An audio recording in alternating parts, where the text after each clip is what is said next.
But then there's another part of this. Let's say that you're never called into a leadership position in this lifetime. Well, then you can thank God for that. Because then you don't have to say things and do things that you may not want to say and do.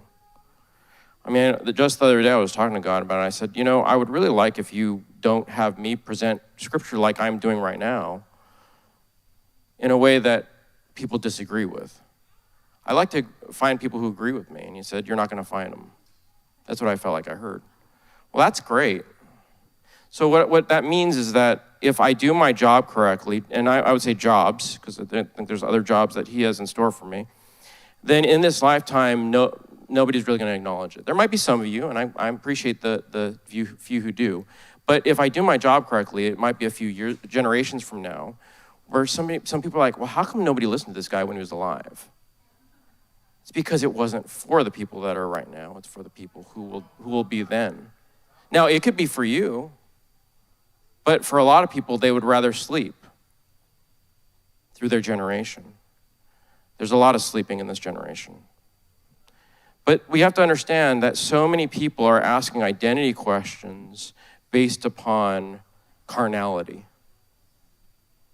Who I am in the future will not be who I am today. I will not always be the husband of Allison. I will not always be the father of my children.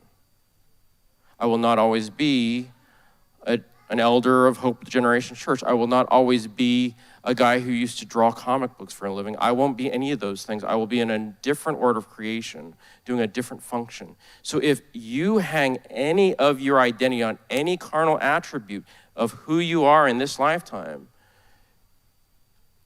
I don't know how you're going to do at the judgment seat of Christ. Because you're going to be stripped bare, having to address him about who you're going to be, not who you were necessarily.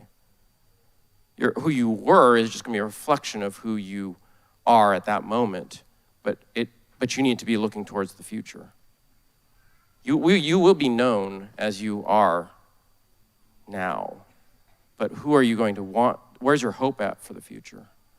There's a reason why I don't focus on the carnality of what the world is saying and doing, because the church is just as confused as they are.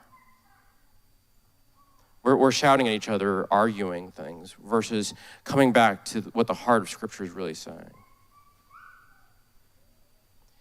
I'm not pointing fingers at anybody about being self-righteous, but I think it's very easy for us to be molded into the image of the Pharisees, not of those who repented to God.